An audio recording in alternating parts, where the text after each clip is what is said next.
నా పేరు చింతా సత్యము అనంతపురంలో. నా పేరు చింతా సత్యము అనంతపురంలో. నేనబ్బా కిరణ్ కుమార్, యూట్యూబ్ కిరణ్ కుమార్ బా ఒట్లు మాత్రం జాగ్రత్త. వారం రోజుల క్రితము హైదరాబాద్ హెబ్రోన్ సొసైటీ కమిటీ వారు నాకు అనంతపురం బేజల్ ప్రార్థనా మందిరం నుంచి జహోత్సవం ప్రార్థనా మందిరానికి ట్రాన్స్ఫర్ లెటర్ ఇచ్చారు. అవునా, నిజమా? విజయబాబు, విక్టరీ డేవిడ్ అనుచరుడైన విజయబాబు తన కారులోనే మరొక డ్రైవర్తో వాళ్ళ ఇంటి దగ్గరికి నన్ను పంపించాడు. నేను కారు దిగిన వెంటనే విజయబాబు వెనకల 10 మంది మనుషులతో నన్ను చుట్టుముట్టారు. 10 మంది మనుషులతో నన్ను చుట్టుముట్టారు. 10 మంది మనుషులతో నన్ను చుట్టుముట్టారు.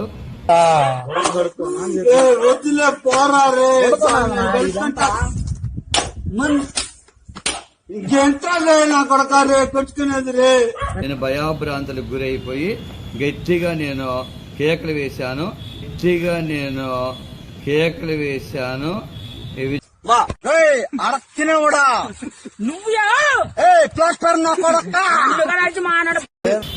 దాచిపెట్టుకున్నాను.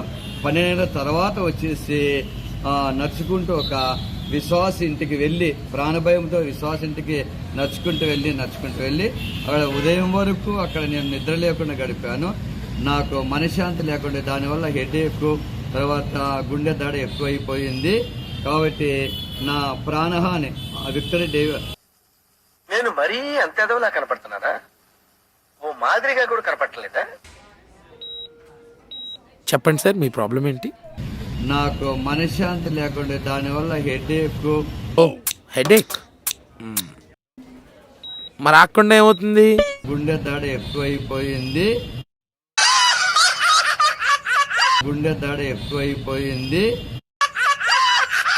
ఎవరు బలవంత పెట్టాడు?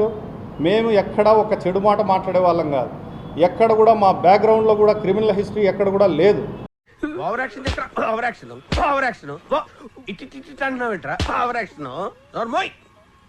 కానీ ఒక క్రిమినల్స్ గా మమ్మల్ని సృష్టించడానికి, ప్రభుత్వంలో ఉన్నటువంటి పెద్దల దృష్టిలో మమ్మల్ని చెడు చేయడానికి, ఇది ఎక్కడ కూడా పొలిటికల్ ఎంట్రీ అనేది మా దాంట్లో లేదు. ఏ పొలిటికల్ పార్టీ వచ్చినా, ఎవరు వచ్చినా కూడా క్రైస్తవత్వంలో ఎవరికి హాని చేయడం లేదు ఇప్పటి వరకు. చూసారా సార్ డబుల్ యాక్షన్?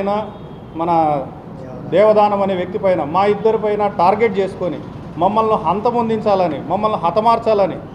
అరే నిజం చెప్పురా, నీ ముఖం చూస్తుంటే నాకేదో తేడా కొడుతుంది. నువ్వేదో తీటేసం వేసుంటావు. ఏం చేసావు చెప్పు? అంటే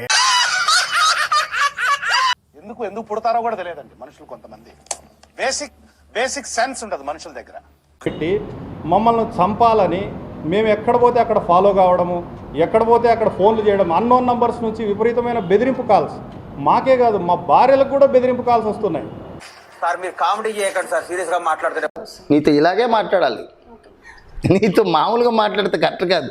నాకు అర్థమైపోయింది. చర్చిలో జరుగుతున్నటువంటి అరాచకాలపైన ఇంకొకటి ఏంటంటే, చర్చిలో జరుగుతున్నటువంటి అరాచకాలపైన 200 మందిని పైన పెట్టుకుంటా ఉన్నాడు. 3 పూట్ల భోజనం, ఒకరోజు 500 కూలి. కామెడీ చేస్తున్నావా? చుట్టుముట్టారు. నేను భయాభ్రాంతులకు గురైపోయి గట్టిగా నేను కేకలు వేశాను. మస్తు షేడ్స్ ఉన్నారా నీలా? అబ్బో కమలాసన్. నీ బుర్ర ఎక్కడ మోకాల్లో ఉందా, నెత్తినుందా? నీతో ఇలాగే మాట్లాడాలి, నీతో మామూలుగా మాట్లాడితే కరెక్ట్ కాదు. నాకు అర్థమైపోయింది. ప్లీజ్